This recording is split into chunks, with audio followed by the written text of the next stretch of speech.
Yes, guys, and welcome to another episode of the Cannon Podcast. We are back with you, maybe on a dreary Monday when you get this into your ears after a tough weekend of results, and it's a difficult thing to process. I feel like I'm in mourning. I feel like it is the Sunday after some difficult news. I'm not wearing black, but my mood is black and bleak. Oh, wearing black. And we were just talking off air. I feel like actually, you know what? First off, Rohan, how are you? Are you okay? Oh, I feel like I'm catching a cold, but I've caught a cold, and it's just like summed up my weekend. Honestly, Honestly, it was the saddest thing when when we were recording, right? And he's like, mate, I went out for like a walk to get my mind off things, and I think I got sick from the walk. Honestly, I was like, so I watched the game. Obviously, I was so angry. Then I watched the 3 p.m. I was like, City have lost. Nice. That's a little bit of like a boost that I needed, but it still didn't slap as much as what I wanted it to because of our result. Then I thought, I was watching the Wolves game. I was like, this is actually a good game, but I can't be bothered to watch any more football. I'm just sick of it today. So I went on a run. I do really like running. And it was a good stress reliever, but it was raining and I thought, oh yeah, I've caught something now. But do you know when you're running and it's like you're too far away from home and it's like, oh, I've got to commit now. I've just got to commit and finish it. I've got to do what I planned for. And that definitely made it worse. And now today I just don't feel good. Oh, you know what it is for me too? Like Canada's cold, shock, huge analysis. But when you go out running, mate, like it's so cold that it feels like knife in your lungs. Kind of thing. Like the air is really, really cold. And it's like, you got to pick your moments. Like, I feel like investing in a treadmill when you're in a cold country like this, like it's facts.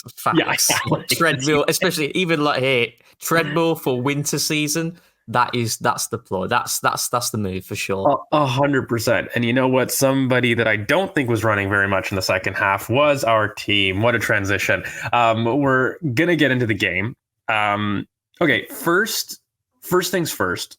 I think when you're in kind of the early morning kickoff and you're the first team, for you, let's just address this whole idea about making a marker. I think, how did you feel with Arsenal's form entering in the game? Because I think that's part of the conversation. One thing that I don't want to ignore about the frustration and what we've seen is that it's not just the game, which we'll talk about, but the form going in, I felt makes it seem like it's been a longer road of seeing some creativity, some balance issues. You look back towards not just Bournemouth, but you look at Shakhtar, which I think wasn't a convincing performance. We got there in the end. We did some things.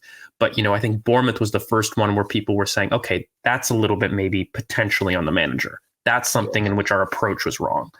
Shakhtar, you see a little bit of the same.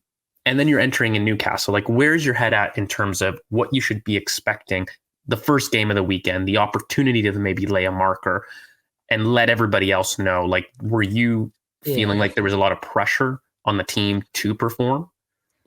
For me, I guess it varies depending on the players, who prefers the early morning kickoff, who prefers the 3 p.m. Probably most players prefer the 3 p.m. because you've got yourself a bit more time for preparation and to actually get into the day, whereas it kind of slaps you straight away where, oh God, we've got a game at 12:30. And for me, I kind of like the early kickoff because for me, like you said, it can kind of set your weekend, but at the same time, it can also ruin your weekend. And that's exactly what it did. It ruined my weekend. And I think in terms of going into the game, I was feeling confident because the Liverpool game, actually, which was our most recent performance, well, Preston actually, but again, the level of opposition, can't really look too much into that. But the Liverpool game, I saw a lot of positives and I didn't agree with a lot of the narrative that was coming out of that game in terms of Arsenal's approach in the second half, etc.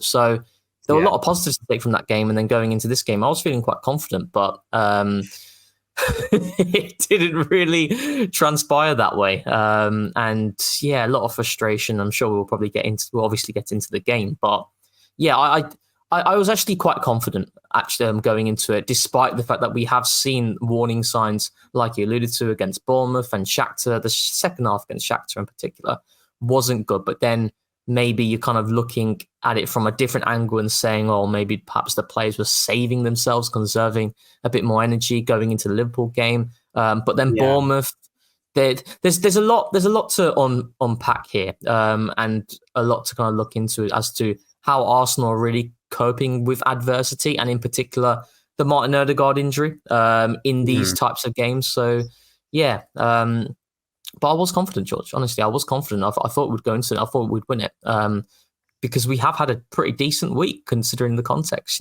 prior to going into this. Yeah, it's a difficult one for me because I certainly wasn't feeling the pressure. And I thought that we would have actually a big performance. I was looking at Newcastle, who are, again, without a win since September. But for me, I always felt like I think Newcastle and Arsenal have developed a bit of a rivalry, to be honest with you. And it's become, I don't want to call it this because I think people get really protective, but it's become a bit of a derby for me in terms of approach. There's a certain animosity between the clubs since not just what's happened, I think, the year before, but I think oddly enough, they are a team that's almost picked a fight with us. They are a team that wants to be us in terms of becoming a regular title challenger, right? And I think that the next closest to Manchester City, who is an untouchable champion, is where you look to make a mark. And for me, it's felt very, you know how Chelsea and Spurs have a rivalry that isn't necessarily geographic. It kind of, despite them both being in London, I would describe that derby of just kind of people that don't like each other. As pure hate. Pure hate. Yeah, and you're getting that from this game as well. I think it actually started off with when you go back to the 21-22 season and Newcastle had the opportunity to spoil Arsenal's party for the top four, which they did. I think it stemmed from that day, and it's kind of been building on and on and on and on. And it's And the only reason I bring that up, May, is because I just think I was confident, but I sat there saying this is a big game. Like, I don't think it's just the idea of St. James's Park. Obviously, Newcastle are a good team, but I just think from an Arsenal perspective and throughout the next couple of years, I do personally believe that Newcastle will be a team that we look at as potential derbies, regardless of where they are in the league. I feel Newcastle will step up against Arsenal every match. And I think it's just because of that kind of idea that maybe we don't like each other. And so I was a little bit apprehensive about it being a big game, but I was confident that we would do well. I was confident that I felt like what I had seen from Newcastle is a team that also had injuries, is a team that also was looking for a little bit of tempo, but also a team that was, I think, not conceding, but not scoring very well. So they had a brilliant defensive record, but they struggled really putting the ball in the back of the net. And I think a lot of Arsenal's problems stem from our issues in the offensive final third, which we'll get into. But having a look at the pitch, I think there was actually some really good questions. People were talking about our three midfielders in quite a bit of form. You know, Declan Rice coming off a really great Liverpool performance. Partey's been in excellent form. People seeing that Mourinho was taking step forwards in terms of his influence on the team. And I felt like there was at least good questions approaching the Newcastle match. And so when we just have a look at it, mate, like you see the lineups come out, right? And the lineup come out just for people that maybe didn't remember or want to forget. But you've got Jurrien Timber back in the back line, Gabriel, Saliba, Partey. And then we've got Martinelli, Marino, Rice, Saka, Trossard, and Havertz. I've spoken about this quite a bit, and I wanted to get your thoughts on it, which didn't really impact the match in the first half. And we will break things down. But I looked at the lineup, mate, and I can't lie to you. I felt annoyed again because I've talked about this where when you have a flat midfield three, when you employ a midfield three of a Marino, Declan Rice, and Thomas Partey, who are all players that are going to operate primarily in the middle third. Of course, the way that we use Marino, he's used a little bit higher up in terms of stretching the back line. But fundamentally, they're players that are 6'8" that would themselves prefer to drop in, progress, and then let the rest do their work in the final third. And my big issue is when you combine that, you need to have an outlet. Now, you need to have somebody that is willing to stretch defenses, whether that's through runs in behind or from a deep lying playmaker like Declan Rice, a Jorginho, or Thomas Partey that are more willing to go over the top of teams and have somebody get that threat out wide. Because when you have such a midfield three that's so compact in the middle, I think there's redundancy in terms of what everybody wants to do. And so I kind of wanted to ask you, like, did you have any concerns with having not just the midfield three being flat, which I think we've spoken about what we prefer to have, but also the impact of Jurrien Timber, which I don't think is spoken about enough in this game and in this narrative in terms of what that did to worsen our issues centrally, where ironically I felt Newcastle were vulnerable. Like I was looking at it And I felt like, okay, there's a lot of things that we can pick apart here, but central passes are something Newcastle struggle with, right? Yeah. And Urian Timber's angles, receiving off the left back being primarily right-footed, means that he's guided towards the center again, where we already have Partey coming inside. We've already got Declan Rice. We've already got Mikel Merino who's dropping in. And this is ignoring what we did with Kai Havertz, who, by the way, to start the game was more of a nominal right winger. And we've got Trossard. So I'm looking at that center of the pitch and I'm saying balance-wise, I've got one player as a final third reference. That is Trossard, with our wingers high and wide, isolated. And you've got three people behind four, if you include Urian Timber, Merino, Declan Rice, and Thomas Partey. Kai Havertz doesn't count because he's out at right wing. He's not playing as a nominal striker. So in terms of outlets, you've got four behind the ball, one ahead of the ball, and the two wingers out wide. For you, did you have any apprehension about the lineup, about us having some issues with outlets? Yeah, I mean, this has been a frustration of mine for quite some time now, and even when we were winning. I think, to go on the Kai Havertz point, I've mentioned it many times with Havertz, and where I think there's some misleading information about how Arsenal are playing because of how it's kind of looked in the lineup with, you'd think it's Trossard and Havertz together as a pair, but it's not necessarily that. You know, what we do see a lot is when we, like I've mentioned many times, when we kind of funnel towards the right-hand side, it's Kai Havertz who's the guy supporting Saka because he's part of that unit. You know, when we're looking at it on paper, I'd look at it more that Kai Havertz is coming in for Martin Odegaard, you know, and Trossard is the guy who's pinning the centre-backs. And that's where I find it a little bit counterintuitive, because I think, and I'll get into the points that you made about Timber as well, but I think when we're looking about how we can kind of generate chances and opportunities, and by the way, I was quite critical of our actual approach in this game, and I felt we played into Newcastle's hands through a number of different things we did, and that was quite frustrating for me, given the fact that we have quite a lot of experience playing against this Eddie Howe type of side. Mm-hmm. But I think with Havertz is that I find it frustrating where we see Bukayo Saka receive the ball and it's Havertz who's supporting him and he's giving him that, whether it's that overlap or underlap. And he has to do that because of the team that Mikel Arteta has put out, really, and who we have at right back. Normally, you know, it's Thomas Partey at right back, and as good as Thomas Partey has been, and by the way, I think he's been probably Arsenal's best performer post Atalanta away. He is not that type of player like a Ben White who gives you that support on the outside with the overlap. It's just not his game. So then you're forcing Kai Havertz to do that and to come out wide a lot. We're playing this side. And I think Kai Havertz has done that role really well in a lot of games. I think yesterday, for me, was one of his poorest performances of the season. Maybe Liverpool last week was probably his worst, and this is up there as well. But I just think that we're not using certain players to our strengths here. You know, and we'll get into it, but, you know, the second half, I look at it, our best chance in the entire game comes from that trademark in-swinger from Bukayo Saka, who has Ben White within close proximity to support. He's got Jorginho there. And then when you look at the box, it's Kai Havertz who is pinning the centre-backs and he's causing a nuisance. Then Declan Rice is peeling away at the back post with a glorious opportunity. And it's a massive moment, but then I'm feeling frustrated where we've not seen that enough, and that's how we're using players. So that's one of the big frustrations that I had.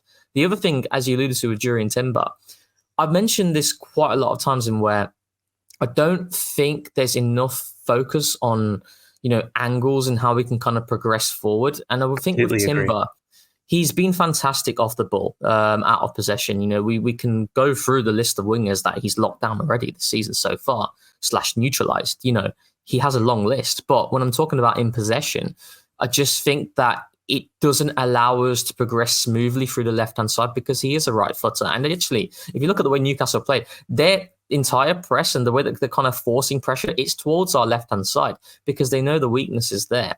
And I also didn't think Gabriel had his best game either on the ball or out of possession as well. So yeah, I just think the frustration for me is the fact that we're not using certain players in the best possible way. And I also think there are players within the squad who we could put in certain areas that will allow this team to flow a bit more. So yeah, that's kind of how I felt watching the game, rewatching it, both in terms of, you know, what I saw the lineup and how the game kind of unfolded. Yeah, and I think so part of the frustration for me is when we're talking about these things, people want you to go in on a particular player, people want to go in on a particular approach, and I don't think that's the right analysis. I Yeah, can't lie. I think that when I'm looking at an entire team that struggled, that for me is the story of the match in which I look at the approach. And yeah, you've looked at the lineup, and people have made a lot about it being duel heavy, right?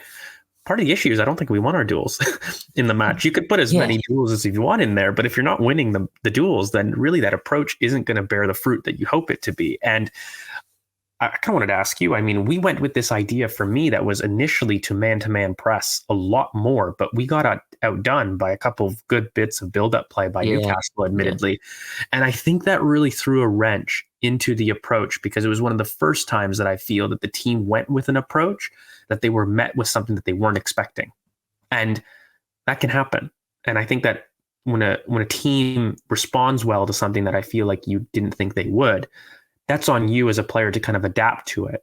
And one thing I don't think we did well enough is our out of possession adaptation to that press. And yeah. I think that we still committed to the idea, whereas we were still getting burnt. And it left me feeling Yeah, more transition based. And I yeah, wanted to know, like, how did you feel where if I put a team out, and we'll get into the game specifics, don't worry, because towards the second half, Mikel had this same idea where he put all of these on the ball players, Jorginho, Zinchenko, Ethan yeah, Waneri. Did we put our foot on the ball though? And the reason I bring this up is I feel he picked teams to have an effect on a game state that the team didn't perform in. Now, yeah. whose fault is that? Is that the managers? I'd say absolutely. Is that fault of the players? Absolutely. But I think those are bigger issues and maybe where the frustration comes in because the team wasn't responding to the team he put out. What do you think about that idea? Yeah, I think it's quite funny. You know, you look at our lineup and you think, okay, it's very dual heavy, but then you look at the numbers behind it, and it's one of the poorest performances dual wise, you know, in the league this season. Yep. And I think it wasn't the case of Newcastle were always looking to play through the lines. Newcastle, by the way, and I want to go into this and to step outside of the tactics and look at certain things that I felt happened that allowed Newcastle to play the game that they wanted. But when they were trying to play through, I felt like they were able to do it every single time. And what was happening, and I think, again, I'm not going to isolate him, but I felt Mikel Merino initially when I watched it, I thought he's playing all right here. But then when I rewatched it, I thought, oh, I don't think he actually had a good game. Because when I was watching it back, and it was actually, I think he was struggling with his role in the press at times as to what to do when he was standing between Longstaff and Bruno. And he wasn't reacting quick enough, which allowed them to kind of play into one of those two guys. And they were able to then spray it really quickly to Isak or Willock, who were then able to kind of switch it wide. And they were doing that 2, 3, or four different occasions I counted in the entire game. And I think one of the things that Arsenal mentioned many times, and I always go back to that Miguel Molina lecture, in that they do not want to allow a team to be able to receive it, turn, and then switch to the far side, because then it can kill you, because the idea is to kind of force the team to one side. And Newcastle were able to kind of get it centrally, and they were able to spring it wide really quickly. And that's something I didn't think we adapted well to.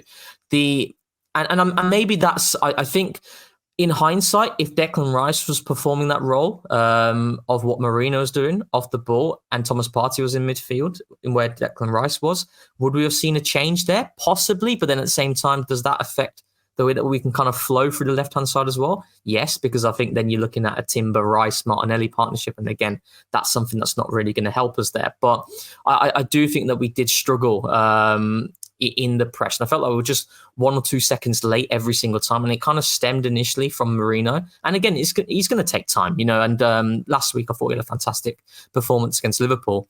Yesterday, I think that he was one of the big reasons as to why we weren't able to kind of control that aspect. But what I do really want to focus on is the fact that you mentioned it in the second half. We brought on Zinchenko, we brought on Jorginho, Ethan Waneri, etc. We brought these guys on. You're thinking we're going to be looking to get our foot on the ball and play. But one thing I felt we did really poorly yesterday was that we were trying to play too quickly and too direct, and we're going long a lot. And we're already struggling physically in the duels and the second balls, but then we're still trying to play that way, and we're trying to force the issue quickly. But then the game becomes with a really smaller stretched. team that With a wants smaller their team, foot on the yeah. ball.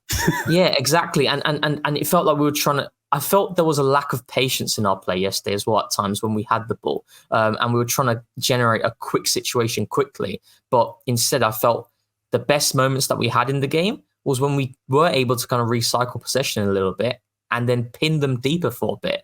And we didn't do that. The other thing I really want to mention quickly, George, is the fact that I think we were quite naive as well, because when you look at Newcastle and you look at the games that we've played against them over the years, they tend to be games in which the ball is not in play for a long amount of time.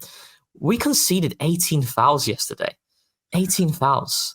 You know, and Newcastle conceded 14 as well. They're going to do whatever they're going to do, but we can still control what we do in the game. And conceding 18 fouls, you're generating a game that becomes very stop-start. And also, you're playing into Newcastle's hands because they can then play the game exactly at the tempo that they want to. And these things matter, you know, outside of the tactics as well. And I think part of my frustration, just really quickly to build off that point, is also why out of possession we chose to go man-to-man so high.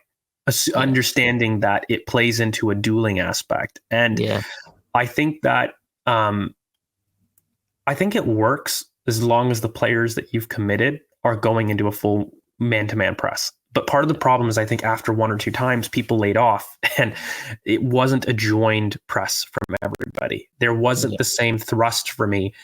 Having Thomas Partey at fullback is excellent for a lot of in-possession ways, but out of possession, the role that Ben White does, as well as Calafiori, these two types of fullbacks to step up to the opposing winger, what that gives you in the press is a different level of constriction, a different level of threat, in fact, because I think Thomas Partey, even Yuri and Timber, for me, they control their zones, but Calafiori and White are really underrated aspects of our press. And the way that we use our fullbacks to make sure that we close passing lanes, because our wingers guide plays to the wings to get clamped by these fullbacks. And if you don't have that same intensity coming up top, it means that you're able to play out. And I think Newcastle did. I mean, I think that our wingers guided them to a wing, but I didn't feel that really our team supported the press enough in those wide spaces, which is what allowed them to break out. And they would play wall passes from the wings back to central, in which Bruno Guimaraes would then receive it and play it quickly over the top for an outlet towards Gordon or Isaac. And they were off. And in that way, Newcastle avoided the battle in midfield. They avoided our 6-foot monsters. They avoided the duels completely because there was no duels to be had. And from that point, it was a little bit of an uphill battle for me. But I must say, I felt that Arsenal in the first half, there was a certain level of passing tempo that we were approaching the game with. I felt that from deep build-up, William Saliba had a very good game. It's probably the only time that I felt like I looked at the 11, I felt you can hold your head up high because you were trying, you were press baiting, you were doing your role. And I just felt like in that first half, after even rewatching it, mate, the goal comes against the run of play for me. It does. In terms of how Arsenal were approaching, we actually started quite well. There was a zip to our passing. I thought, oh, this is great. I like how we're approaching our in-possession play. And the goal comes from me with a mistake from Gabriel, who had a really difficult match all game. It wasn't just that moment, but really tracking the runner from Isaac. That's not Saliba's responsibility. That's yours. You're tracking the runner from deep, and you need to make sure that you're winning the first header. And when a striker peels between center backs for me, the front center back must deal with it more than the back center back. Why? Because the back center back is arriving to meet the ball, which makes it very difficult to clear. Very difficult. They're coming with major momentum, whereas the front-loaded player is able to attack it, but when they attack the ball, they're attacking away from goal. A center back that's behind you, just naturally they're going to attack the ball, but they're attacking with danger in the box. So it's difficult to really lay blame there. And I don't know. I wanted to ask you, so we concede the goal. It's a poor goal. What did you think of the response to it, which I thought wasn't bad in the first half? I thought I started to see some more central passes. For as much as we critique the press from an Arsenal perspective, I think Newcastle were equally poor in terms of their press against us, because we were quite easily breaking through. And they really struggled to defend central passes for me. I felt like when Declan Rice, Thomas Partey got on the ball and we were able to find Trossard in pockets or even Kai Havertz, the rare times, even though he went out to the wide right, we found moments that we were in the pockets. And I think Lewis Hall and Livramento had a very difficult time with our wingers to begin the match. It wasn't what the narrative would tell you. I thought Martinelli did a brilliant job against Livramento in the first 20 minutes. Then things fell off. I think the same thing for Bukayo Saka against Lewis Hall, who he had the beating of several times down the byline. And I think for those first 20, 25 minutes, what I felt like what was working was the tempo of our pass seemed to be a lot more intent and not just vertical, but it seemed to there was some pace on it. There was messaging on the pass. Whereas I felt in the second half, we lost that drive. What did you feel about our response to the goal conceded in the first half and maybe our play in possession? Yeah, I mean, like I said, I think in terms of the goal that we conceded, it kind of was the story of the game in terms of, when you look at how it kind of starts. And again, I completely agree with you. We started the game really well. We were really sharp and the goal did come against the run of play. But when you look at Newcastle's goal, it kind of typified Arsenal in terms of the dueling aspect of the game, where they play it long, they're able to latch onto that ball between our back line and our midfield, and they spray it wide to Gordon, and then Gabriel obviously isn't able to react quick enough with the Isak movement. Well, it wasn't really much movement. He just stood between the centre-backs and Gabriel wasn't able to kind of get tight enough, and it's a really good goal from their perspective. And I think our response, again, I agree. I think the first half wasn't as bad as, it absolutely wasn't as bad as the second half, which is the frustrating thing, because then the response, post half time is something that was really frustrating to see. And actually, what you mentioned about the passing tempo, I felt that our best moments in the game did come when we were a little bit more calm in possession and were able to play our game. And if you go back to the only time that we've beaten Newcastle against Eddie Howe in the Premier League at their ground, was when we had Jorginho, we had Granit Xhaka, we had Zinchenko. Now, again, I'm not going to, alter the narrative, because in that game, and the reason I want to make this comparison is because kind of like our best moments in this game coincided with some of our best moments in that game, which we won and we beat them back in 2023. I think it was April time. And it was when we're able to kind of play the game through the lines and being confident with our passing, we can really hurt them. And there were really good moments in that first half, at times, particularly after we were generating the corner situations, which I didn't think we did particularly well in. But in the build up to that, we had some really good moments. And then what frustrated me in the second half was that, like I've mentioned already, we rushed too quickly with our play. There's a combination of giving fouls away and also rushing with our play, being too vertical, and also some really loose touches in the middle third as well. I think Zinchenko was guilty of it. Others were too. Like I said, Kai Havertz didn't have a good game at all. Trossard is having a really poor moment as well. And these things led the game to become quite stretched in a way that favoured Newcastle, especially when you consider what are their main strengths. It's in transition because they've got really quick forwards. And I go back to that game in which we beat Newcastle, more than a year ago now. Arteta said at the time, you can't go physical versus physical against Newcastle because it's the type of game that they want. And I felt that we tried to do that time and time again in the second half, and we weren't winning it. We weren't winning that sort of battle. Whereas when we did look to play through the lines, as we did when we beat Newcastle during that time, and yes, like I say, I'll caveat it, Newcastle had some really big chances in that game, and they, when you look at the numbers, you could argue that they deserved a bit more from that game at the time, but we created a lot of opportunities through being confident in our passing, and I didn't think we did that in this game, despite the fact that the players that we brought on suggested to me that we were going to try and be more confident with our passing. We were going to try and play the game with the ball on the ground, as opposed to going really long and direct. And so one of my frustrations with it all, and I want to talk second half with you, okay? Because I completely agree with you. And part of my frustration is I felt like, again, the boys and the team were built to control the ball, exactly what you're talking about, what we needed to win the game. We brought the profiles and the players, we changed the team to do that. But what we didn't see is we did see a little bit of panic. We did see a little bit more leaning into the transition team. And what's ironic? The team that started the match is built for the second half. The team that started the second half was built for the first half. Exactly. And so this, I guess I'm gonna lean in. I'm gonna ask you some maybe difficult questions here. When you feel like it's a systemic issue, where it's not just one player, because I think a lot of people were critiquing our forwards. When you don't win a game, you look at the goals, where the goals dried up. You look at creativity. I kind of want to dispel some myths about creativity, so I'll park that to one side right now. But from a goal perspective, a threat perspective, when you've got a difficult game, a difficult moment, you're looking at your most reproducible patterns of creating a goal. That for me is important.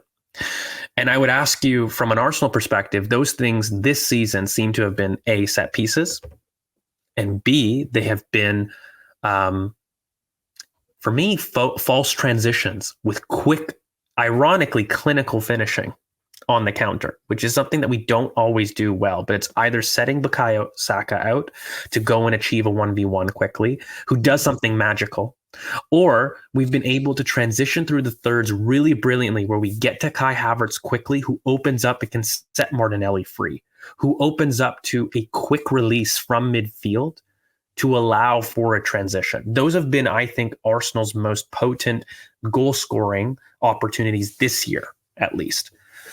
And I guess what I'm asking you is, when you've now switched, because in the second half we switched Kai Havertz, we got him back to being the central striker, right?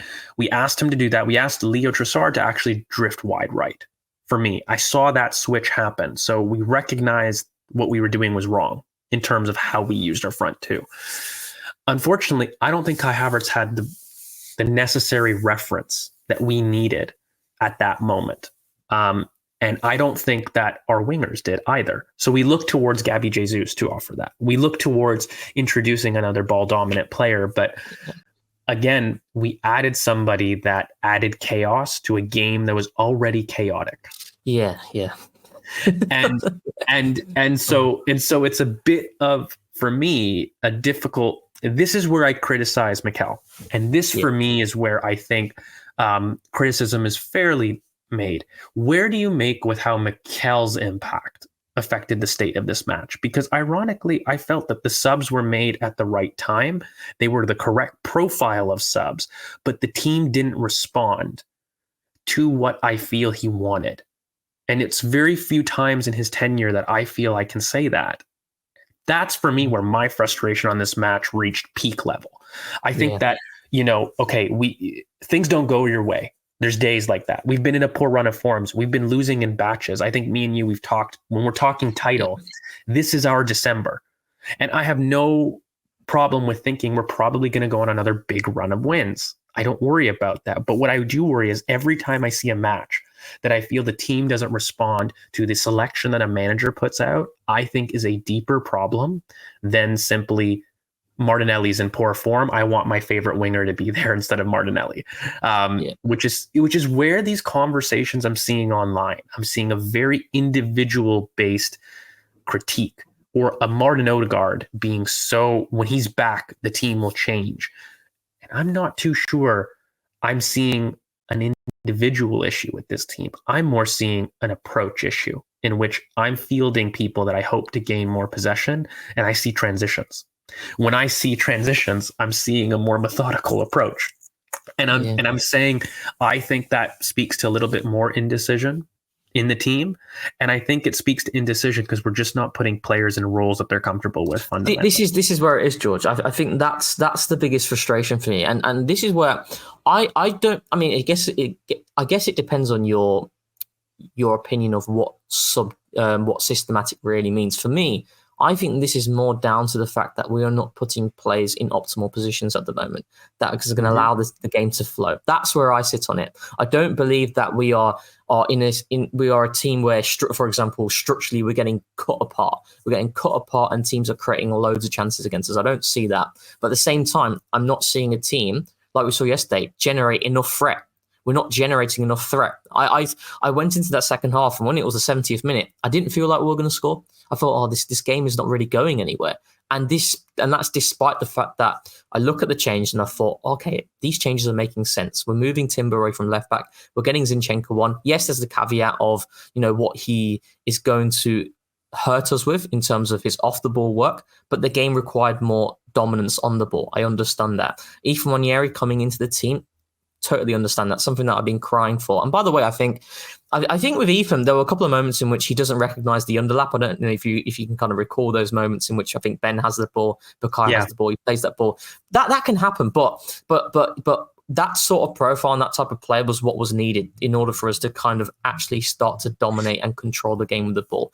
But we didn't see that. And this is the frustration I have, where I think it's a collection of both the players and also the manager. Maybe the players are panicking in that sort of game state in terms of they're not confident in their approach to really have a significant level of possession in the final third to generate chances. But that's been our bread and butter over the years, and we didn't really do it.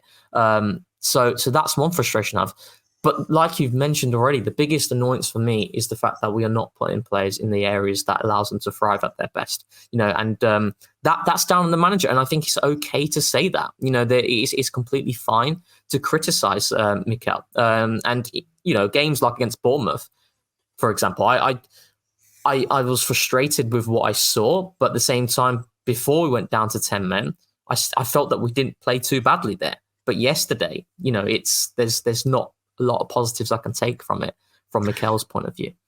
Yeah, and it's a difficult one. I mean, so for me, I'd love to ask you, so we've made these changes and the team doesn't respond. When you're asking for maybe the manager to have a look back at balance, in the second half, would you have done anything different from a substitute perspective? I think the plan was clear. Put your foot on the ball, add more central passes. When you add Zinchenko, when you add Ethan Nwaneri, when you add Jorginho, that for me screamed central passing incision, right? Like from a very big, and I remember having arguments on group chats with this where people were like, well, you don't know what the manager's thinking. Well, I'm saying, I think those profiles spoke of a plan. We don't know of whatever the manager is thinking. We take these things as indirect methods, but I would argue when you add people like Zinchenko, Jorginho, and Ethan to a team, that for me screams, I would like to access the center. Whether we do or we don't is a different story, but that's the intent at least, right?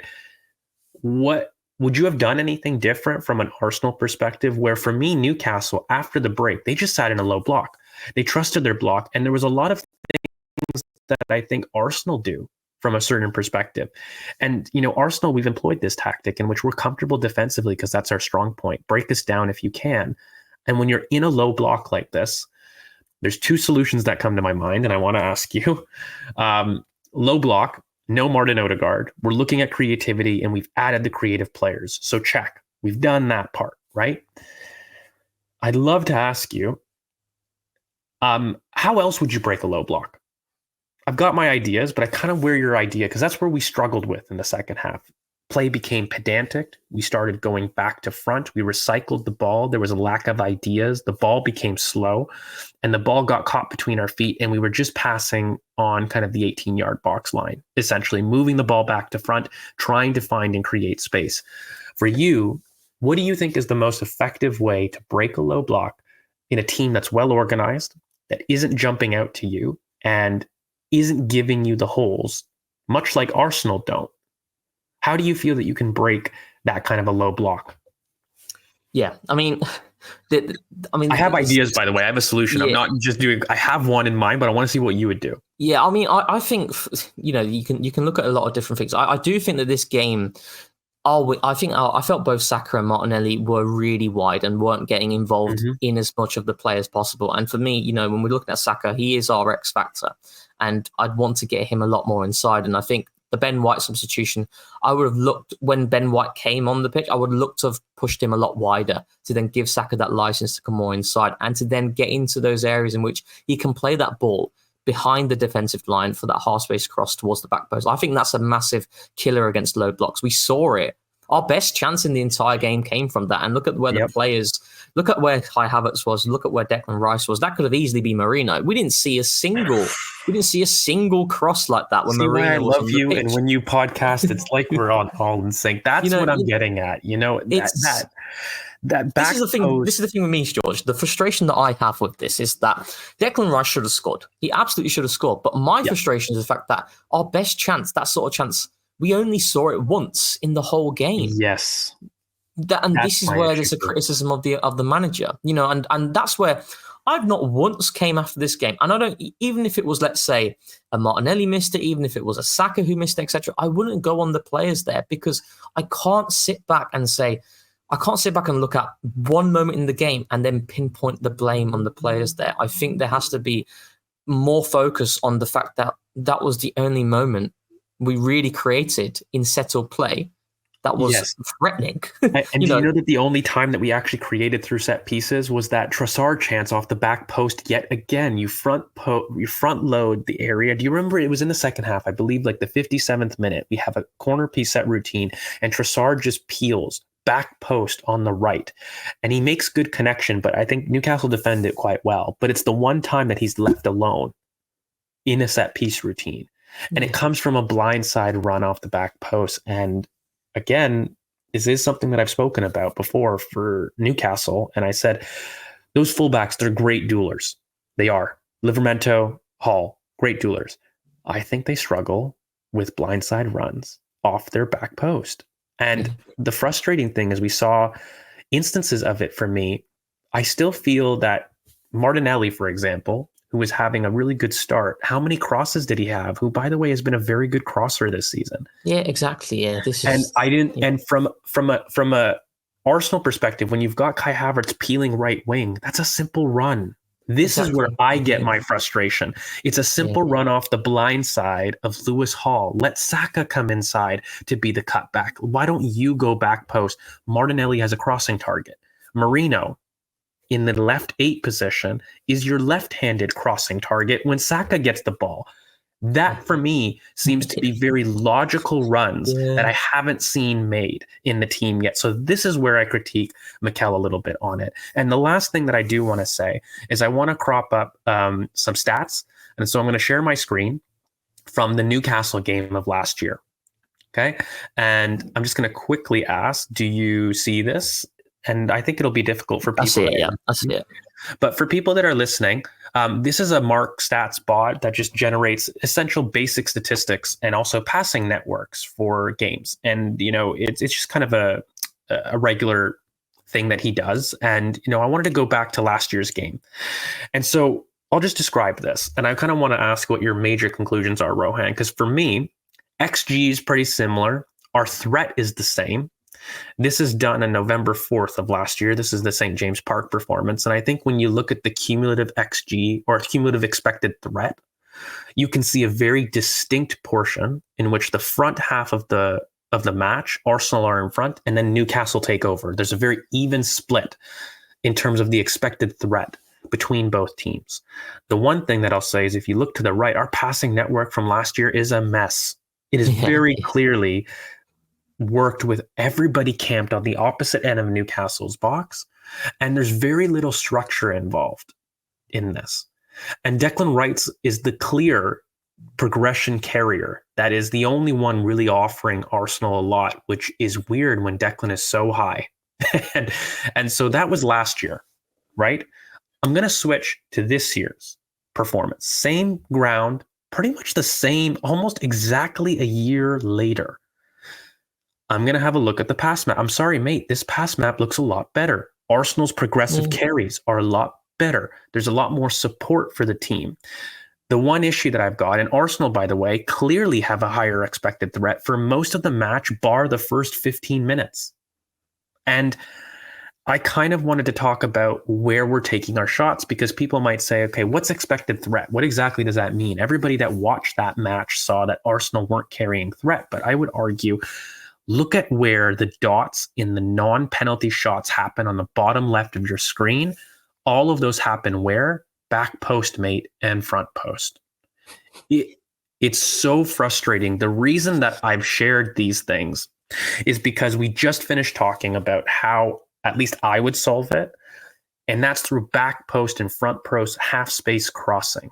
When you add Ben White, Bukayo Saka, who is the immense passing threat that he is, and you take off Mikel Merino, who is your perfect back post crosser, to the left back post, I get annoyed. especially when you're looking at a way to break down a low block. One of those for me is going over the top of teams. You've got a Jorginho on the pitch that can even switch very effectively.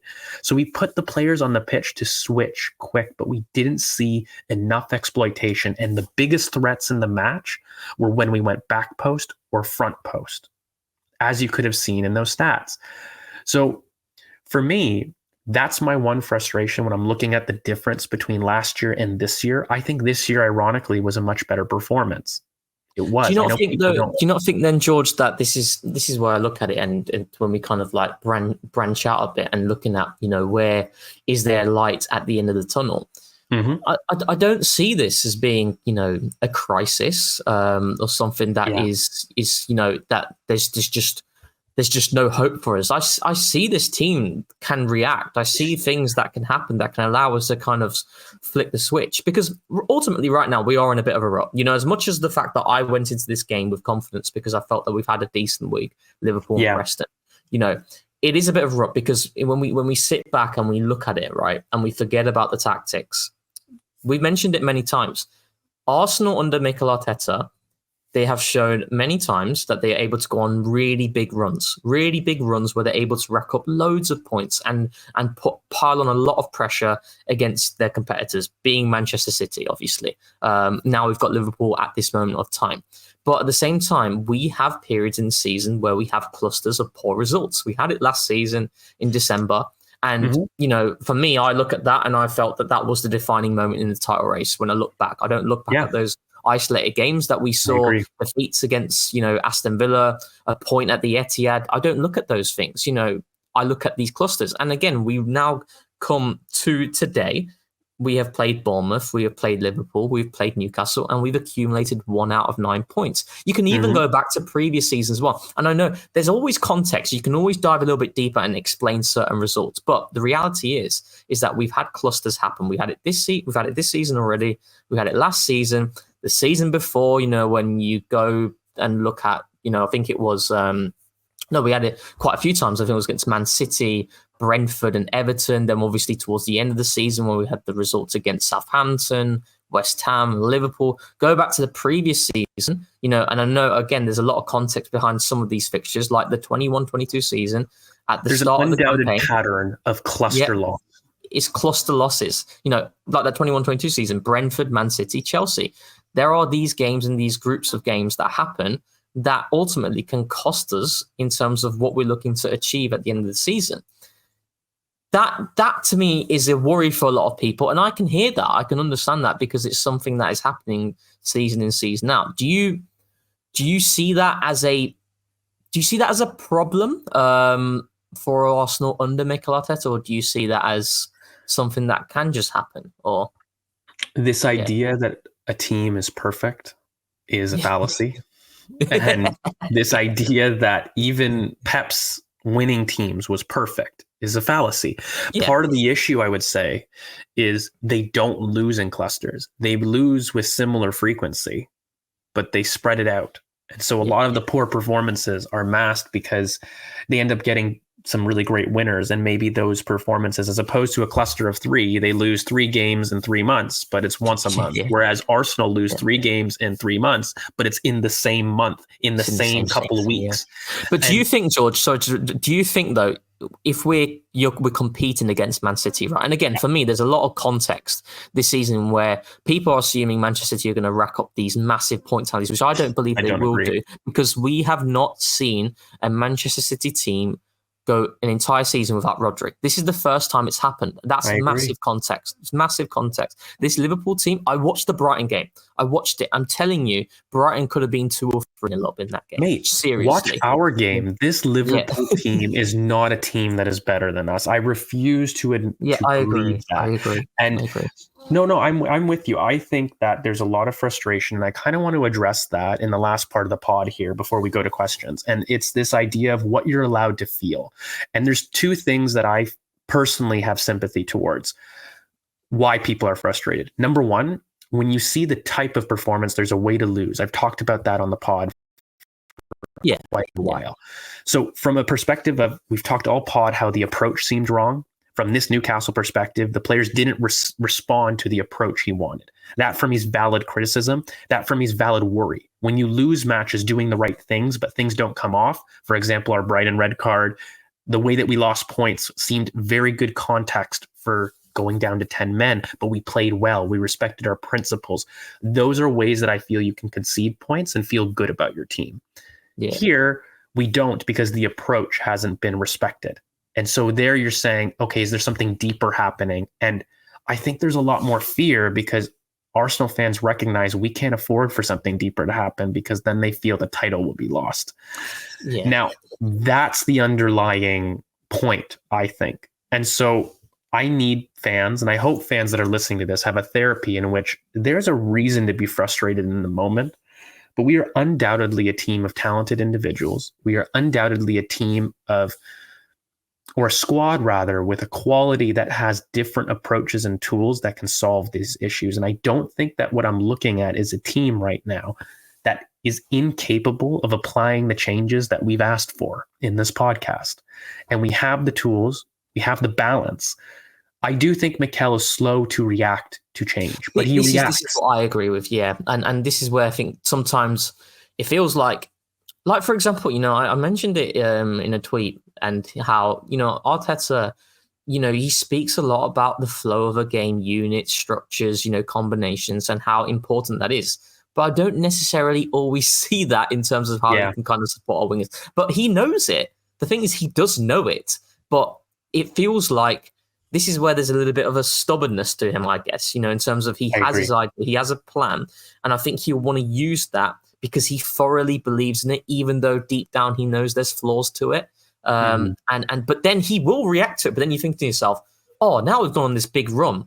But this big run could have happened, and this big run could have started earlier, 1 or 2 games ago.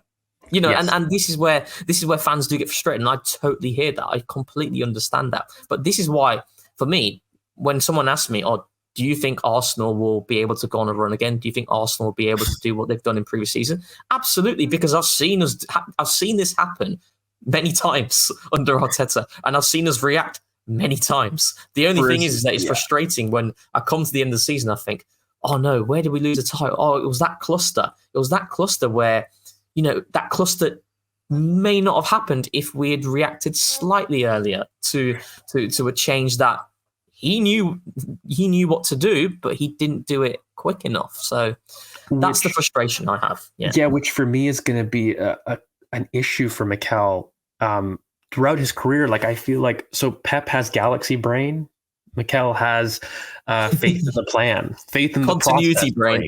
Yes, and so it's a weakness. Of course, it's a weakness. But I think when you're in a rut, you focus on how much of a weakness you have as opposed to the strengths that you have. And I think that if you were going to talk as a little bit of a therapy session, you have a look, and I think that Chelsea is a huge game, mate. It's a huge game.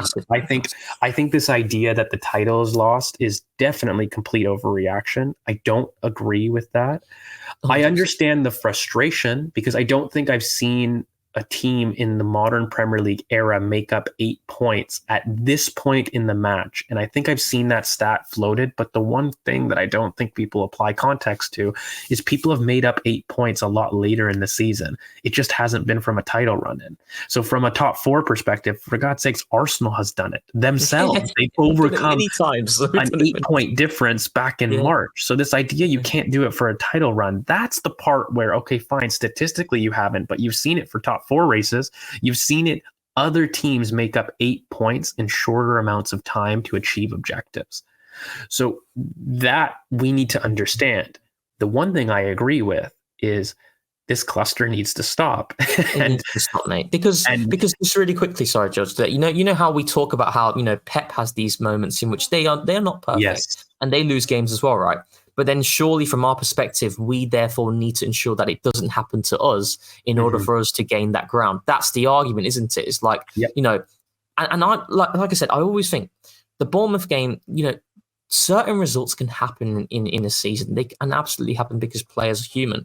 But what can't happen are games like against Newcastle. And that's where the frustration lies, because if we sit back and we look at it and think, And like I said, forget about the tactics, but do we believe that we did everything within our power to get a result in that game? I'd argue we didn't. We absolutely didn't.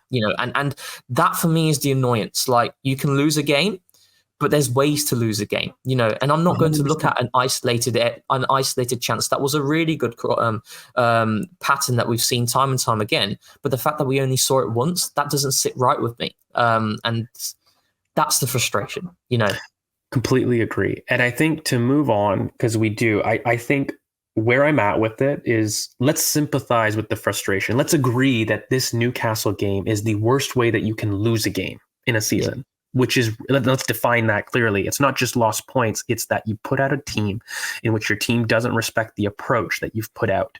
And therefore there's confusion and there's a lack of faith that the team can turn it around. That for me is where fan frustration reaches its peak. Which is fine. Let's acknowledge it. It's a thing we need to improve. It's something that we need to reflect on, and it's something that we need to change. No problem. That's fine. We have fallen. That's okay.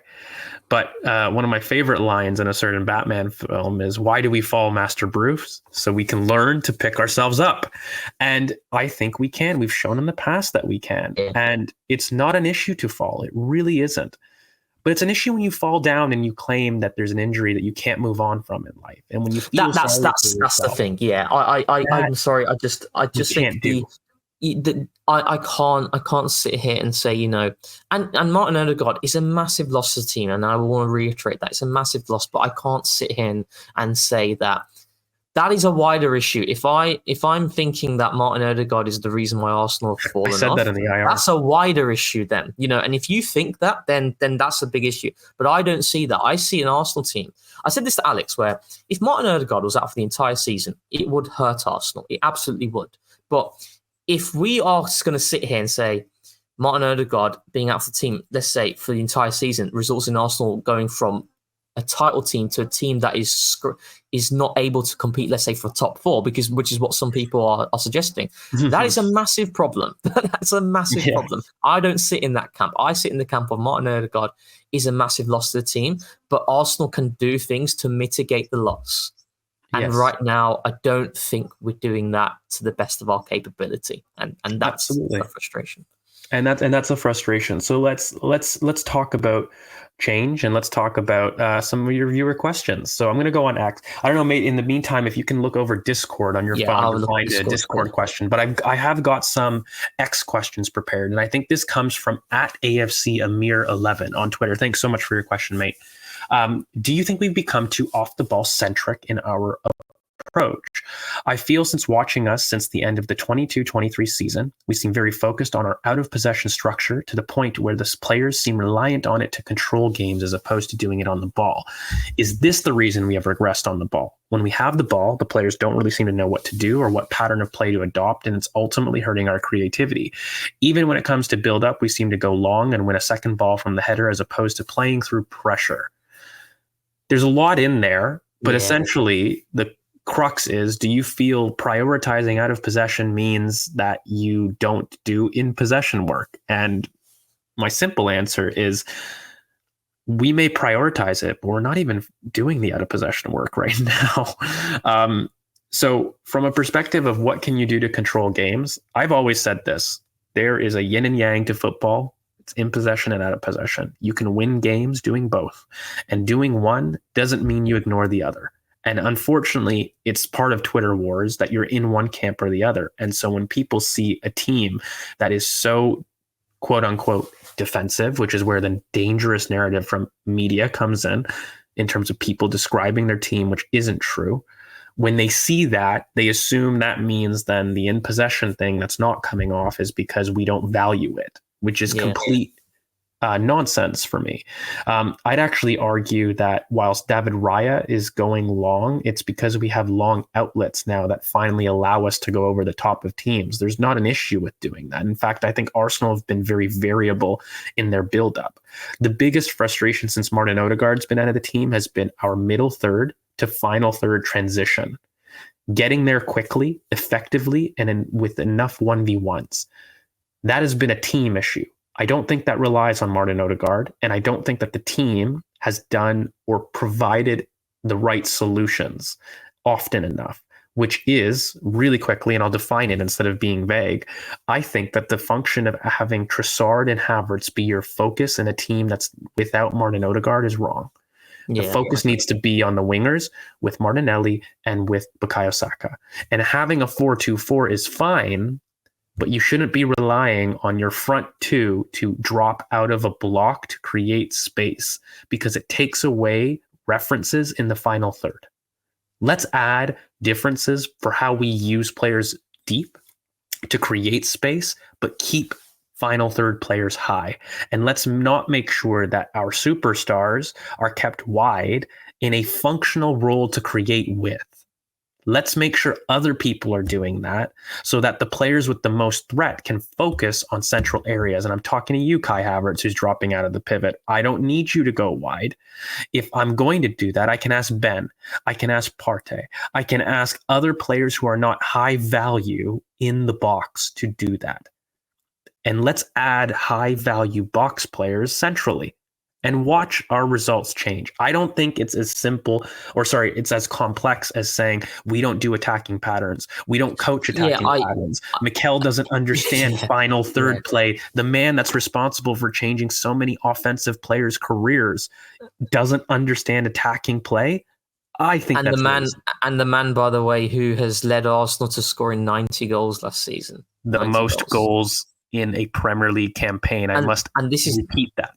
Yeah, and this is where I feel like, and it's not directed to the comment, of course, but I can simply, I just disagree with the idea that I say Arsenal are not focusing on play in possession, because because what evidence is there in front of me to suggest that? Well, the evidence is there that Arsenal scored 90 goals last season. Yep. Do we realise how many goals that is? 90 goals in a season, and I completely agree with what. And he did it, by the way. Sorry to interject. He did it with multiple personnel, which means that it's varied. He didn't rely on a particular pattern of play or a particular goal to reach those tallies. It was varied, sustainable across multiple different players and patterns. Exactly. And this is where I think, for me, it boils down to the fact that we're not using certain players in the best way.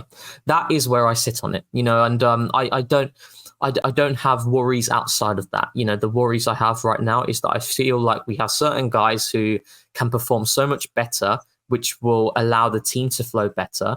And that comes primarily from the fact that if they're used better, we'll be able to see that. And we're not seeing that at the moment. And this is where I do have the confidence that it is going to change, because I do think that Mikel will react, and that's where I sit on it. And why do I believe Mikel will react? Because I've seen him do it time and time again. I agree. Yeah. So just to really quickly answer, Amir, from my perspective, let's get high box touching players central. You get those players central, you'll see an increase in attacking fluidity, creativity, and output ultimately. So that's where I stand on it. And I don't think we've quite done that enough. And that's in our approach. So that's a self-inflicted consequence, as opposed to us doing something in 22-23 that I don't think that we did. Because actually in 22-23, that's what we did. We supported the team enough through Granit Xhaka's overlaps, as well as Jesus out wide left, to allow the high-touch box player and Martinelli to be more central. We supported Saka enough with effective Ben White overlaps and other people providing width to get Saka inside more consistently. And that's where we saw the 90 goal return. And I think we need a return to allowing those high box presence players centrally. That's about it. So completely agree. You got a Discord question? I've got a Discord question. I'm going to throw it to you because it's a tasty one. It's from Sam, Sensational, and he asks, if Liverpool win the league and Arsenal finish second, again with City third, what impact do you think that would have for fan and media pressure on Arsenal / Arteta, in particular Arteta?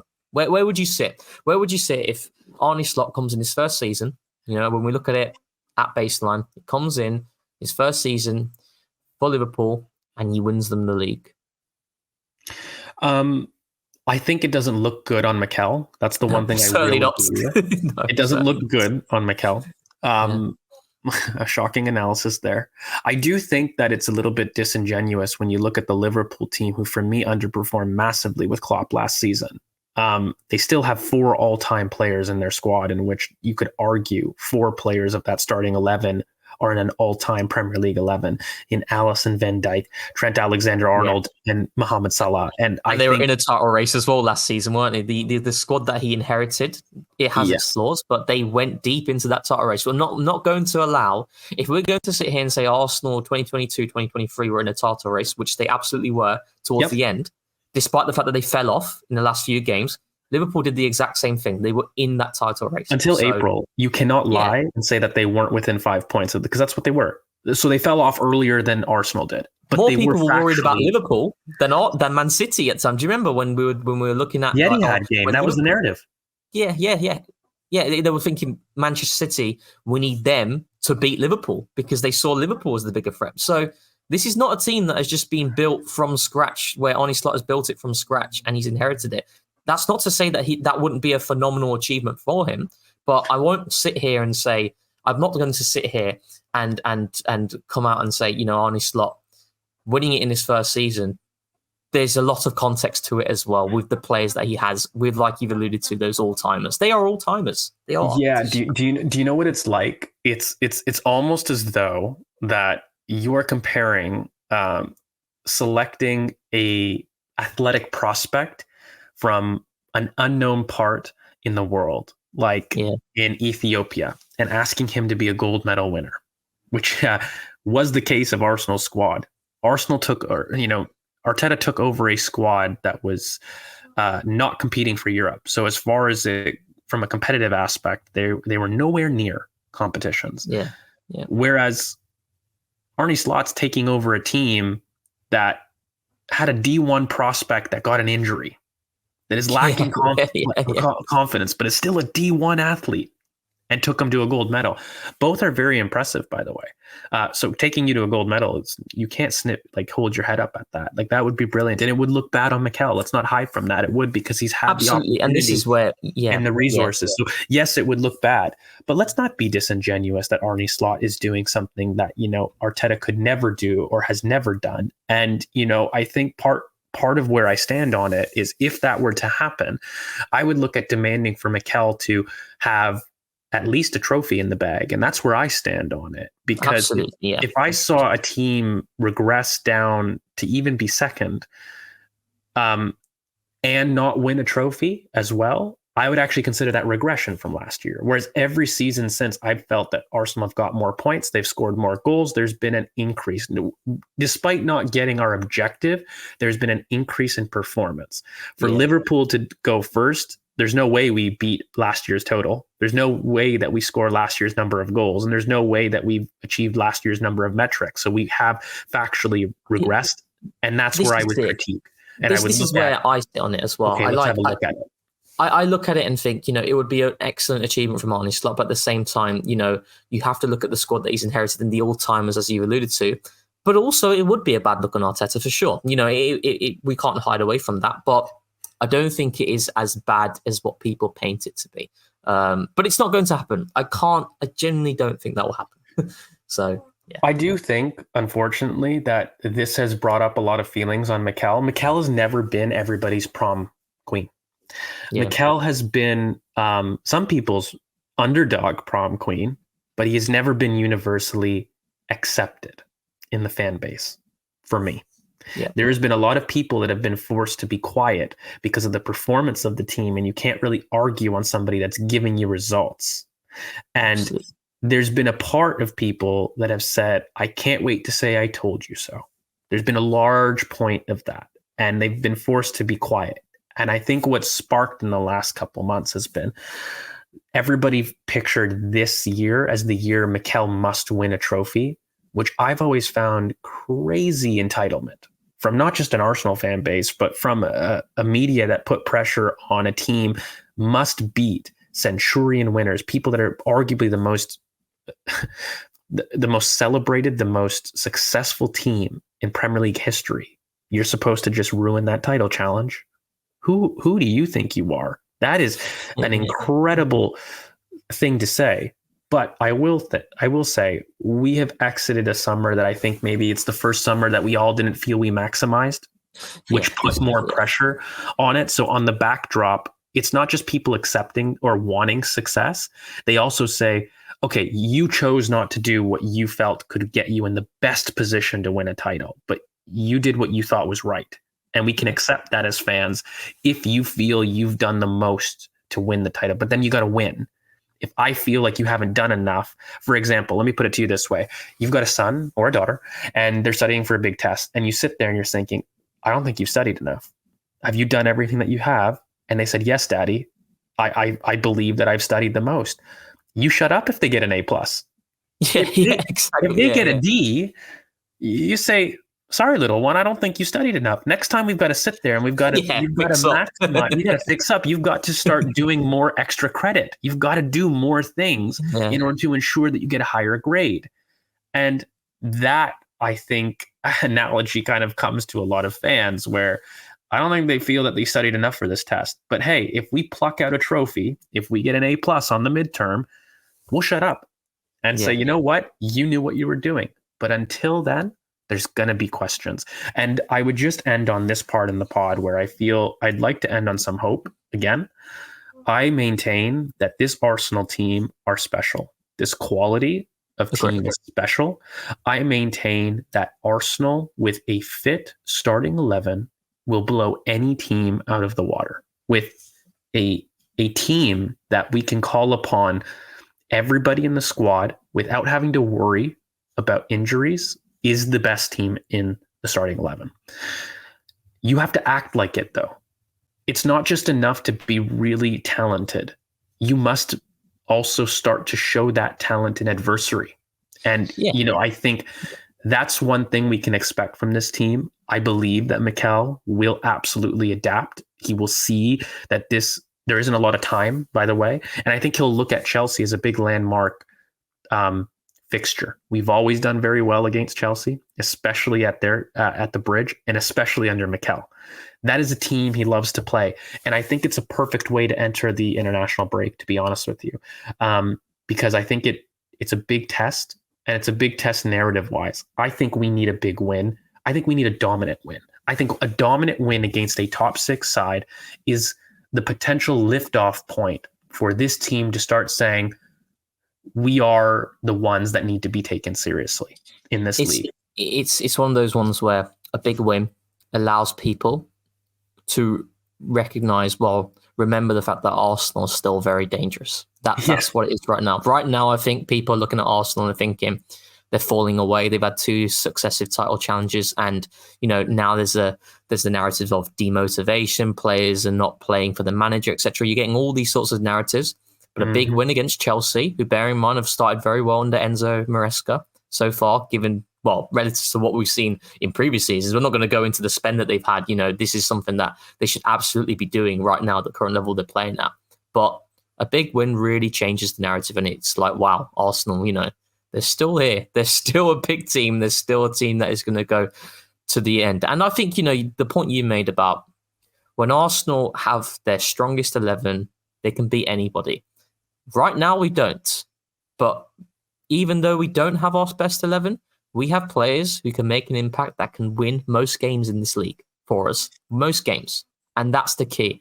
And that's where I'm looking at Mikel to react. You've done it many times before. I'm confident you can do it again. And I think Sunday is the perfect time to do it before an international break as well. I'm confident. I'm still confident because I do know what this manager is capable of. He's too smart to not recognize the problem. He's too smart. Absolutely. And I think this team is too good not to recognize what they're capable of. And I don't know about you. I feel a lot better after this therapy session. I hope everybody listening feels a little bit better about this. It's a tough time, but it's a time to respond. And mate, I think in the next couple of weeks, when I'm sat here talking to you about Thiago Motta's thesis, I'm going to be talking about how brilliant we feel we are approaching this in the international break. I don't think we're going to be as doom as gloom. And, this is just me with my crystal ball out there. But mate, Rohan, thank you as always. I really appreciate everything in terms of you talking through it. I know it's a tough time out there, but I really encourage everybody to take some solace. Go on a walk or a run that's inside the house, maybe because it's cold. You don't want to get a cold like Rohan. Don't get a cold like me. Do some kind of activity. Distract yourselves and start to have some faith again. Not faith that there's no plan. Have some faith in terms of what you see this team and what it's done, and understand that there are things to improve on, but we can improve them. We're not incapable of them. And I think that we're still a very good team. We do need to remember that. And maybe the team need to show us that. Maybe that's fair.